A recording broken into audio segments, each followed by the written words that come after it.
The first Beetlejuice movie was released in 1988 and it broke box office records, bringing in over $75 million on a $10 million budget. So obviously, they wanted a sequel and fast. So in 1990, the Geffen Film Company, with one of the coolest, most 80s logos of all time, commissioned 2 sequel scripts with the hope of raking in more of that sweet, sweet cash. The first script was called Beetlejuice in Love, written by Warren Skaaren. Warren had done heavy rewrites on the first Beetlejuice. One of his greatest contributions was the character of Beetlejuice itself. Originally, Beetlejuice was more of a humorless, evil character, but it was Skaaren that made him into the hilarious demon that we all know and love.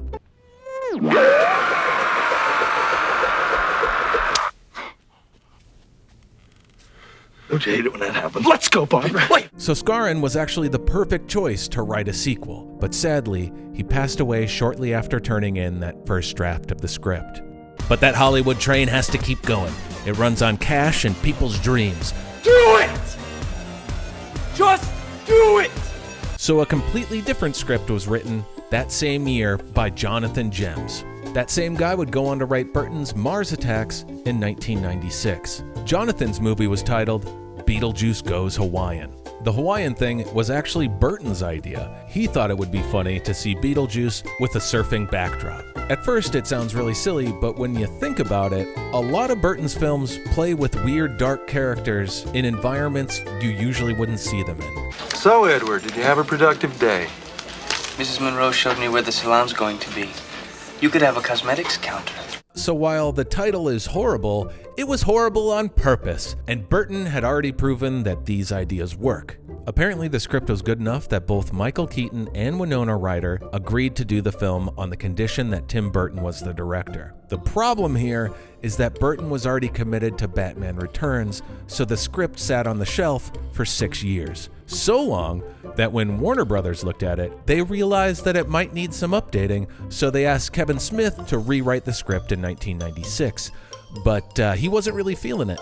So I went into Warner Brothers and said, we have 3 projects we could throw your way. I said, all right, what are they? And they said, one is a remake of an Outer Limits episode called The Architects of Fear. The second is Beetlejuice Goes Hawaiian. To which I was like, really, didn't we say all we needed to say with the first Beetlejuice? Must we go tropical? So Smith turned it down to write another sequel script, Superman Lives, another movie that was never made. Before you've got characters designed for the film, you know, it's like they need it for the t-shirt, they need it for the cup, you know, they need it for all that, and it's just like... And that doesn't work. It's got to be a great film, and then all of that will come. Exactly. Hopefully. Yeah, hopefully. Yeah. The more time passed, the busier Burton got with other projects, and Beetlejuice Goes Hawaiian slowly faded away.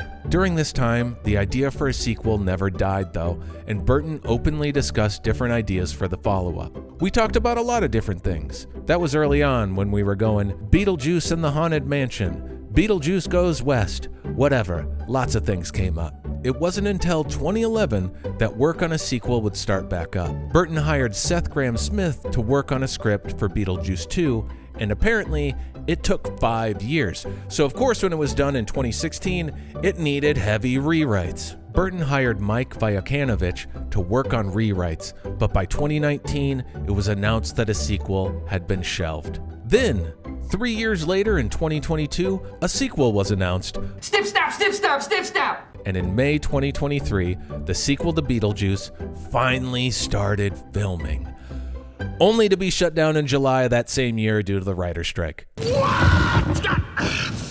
fine, I'm cool, I'm fine.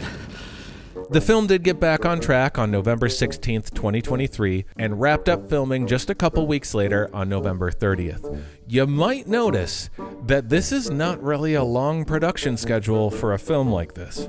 We tried to do it like in the spirit of the first one. We shot it quickly. All the actors contributed to characters, making up stuff every day.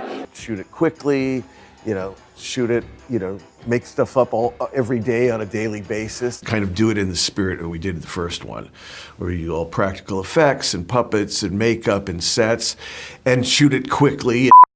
Beetlejuice Beetlejuice was finally released in theaters on September 6th, 2024. It was a massive hit, taking in over $438 million off its $100 million budget and getting mostly positive reviews. But will this film stand the test of time like the original? No, probably not, because that's just not how Burton makes films anymore. And shoot it quickly. The first Beetlejuice was a passion project for Burton, and the studio didn't even want to make it. For the sequel, it was the studios that wanted to make it, and Burton hadn't directed since Dumbo.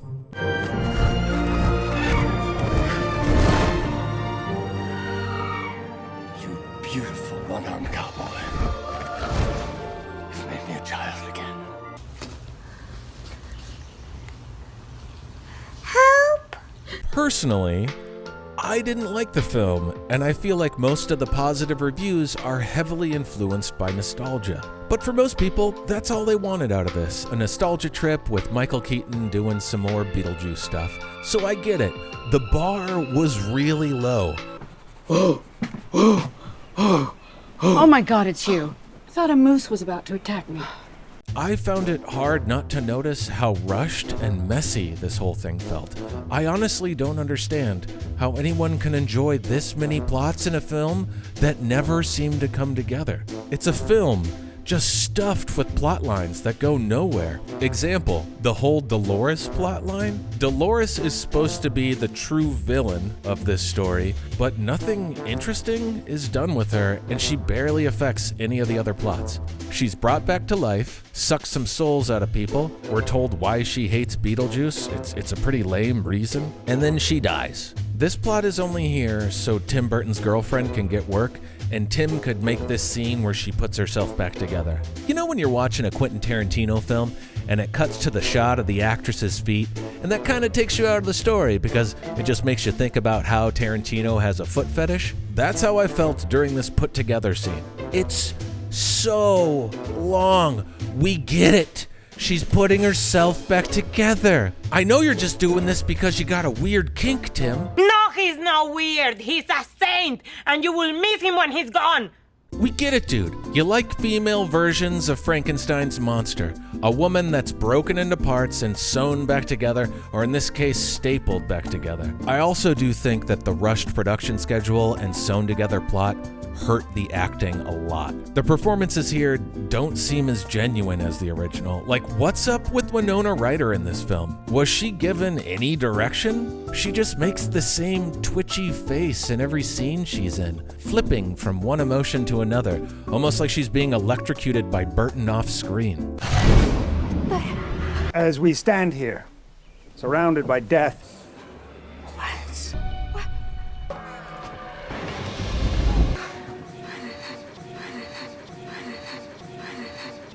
Okay, can you stop being a freak for like 1 second? Apparently, the weird face she made during the SAG Awards was just her practicing for her role in this film. All this said, I didn't completely hate the film, and was actually pleasantly surprised by the look and feel of Beetlejuice Beetlejuice, especially with such a short and interrupted filming schedule. I think it was able to grab the campiness of the original, and that's mostly because of all the practical effects. The artists that worked on these did a fantastic job. It's not the worst sequel I've seen, and honestly, it's been so long between films, it could have easily been worse. Overall, it's probably the best looking Burton film in years. I think he's really learned from his mistakes like Charlie and the Chocolate Factory and the abomination that is Dumbo. I can't help but think that the original sequel, Beetlejuice Goes Hawaiian, would have been a much better sequel. I'll have a link in the description to a great video explaining the plot of that. This sequel feels like it's less than the sum of its parts, and maybe that's on purpose, Tim, you freaky, freaky boy. So what do you think? Am I just being too hard on this film, and you found it fun? Let me know in the comments. If you like this video, please subscribe, give me a like. I'm a small channel, so any positive feedback is greatly appreciated. Laters.